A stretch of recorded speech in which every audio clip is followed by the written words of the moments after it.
ஒரு மத கலவரத்தை உண்டு பண்ணணுன்றதுக்காண்டி நோக்கத்தோட தான் அதை பண்ணப்பட்டிருக்காங்க. இல்ல, அதுவும் ஒரு காரணம். அது மட்டுமே ஒரு காரணம் கிடையாது.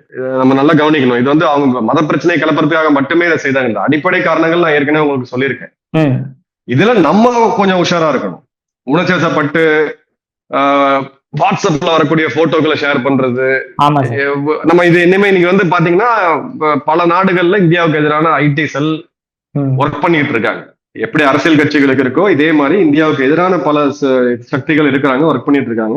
நான் என்னோட ஒரு அன்பான வேண்டுகோள், கமெண்ட்ஸ் போடுறவங்களும் சரி, வீடியோ பாக்குறவங்களும் சரி, உங்களுக்கு எந்த அளவுக்கு கோபம் இருக்கோ அந்த அளவுக்கு கோபம் எனக்கும் இருக்கு, ஆதங்கம் இருக்கு, அந்த கவலை இருக்கு. பட் நம்ம இந்த சமயத்துல ஒரு நாடாதான் இதை நம்ம அப்ரோச் பண்ணணும். நான் இஸ்லாமியர்களுக்கும் சேர்த்துதான் சொல்றேன். நம்ம ஒரு நாடா இருந்து, நம்ம ஒரு இந்தியர்களா இருந்துதான் இதை நம்ம அப்ரோச் பண்ணவே தவிர, நமக்குள்ள 1000 பிரச்சனைகள் இருக்கலாம், அதை நம்ம அப்புறமா சால்வ் பண்ணலாம், அது வேற விஷயம். அது வந்து நாட்டுக்குள்ள எல்லா நாடுகளுக்குள்ளயுமே போயிட்டு இருக்கிறது தான். இது இந்தியால மட்டுமே கிடையாது, பல நாடுகள் இந்த மாதிரி வேற்றுமைகள் பிரச்சனைகள் வரதான் செய்யும். இந்த சமயத்துல அனைவரும் கொஞ்சம் பொறுமையை கடைபிடிச்சு, சோசியல் மீடியான்றது இன்னைக்கு வந்து கத்தி மாதிரி ஆயிடுச்சு. எப்படி வேணா குத்தும் அப்படின்ற மாதிரி. சோ என்னுடைய ஒரு அன்பான வேண்டுகோள், அமைதியா இருங்க. ஒரு அரசாங்கம் எடுக்கக்கூடிய முடிவு அப்படின்றது தீர்க்கமா இருக்கும்.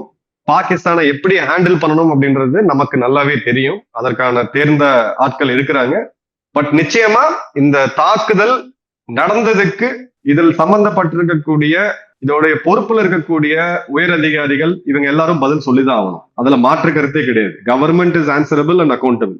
இதுல உளவுத்துறை என்ன பண்ணிட்டு இருந்தாங்க அப்படின்ற கேள்விகள் பல எதிர்து. நிச்சயமா அந்த கேள்வியை ஒருத்தரும் நம்ம கேட்டுதான் ஆகணும். பட் நான் ஓவராலா சொல்றேன், இந்த இந்து முஸ்லீம் பிரச்சனைகள்லாம் இதை கொண்டு வந்துடாதீங்க, அமைதியை கடைபிடிங்க. இது நடந்தது பாகிஸ்தான்ல இருந்து இங்க வந்து செய்யக்கூடிய ஒரு தீவிரவாத அமைப்பு. But call to call spade is spade. அங்க உள்ளூர் இருக்கக்கூடிய சில புல்லுரிமைகளோட ஆதரவும் அதுக்கு இருந்திருக்கு. அது என்னையோட விசாரணை தொடங்கி அதுக்கு பின்னாடி சட்டப்படி நம்ம நடவடிக்கை எடுக்கலாம். அது வரைக்கும் அனைவரும் பொறுமை காக்கணும்.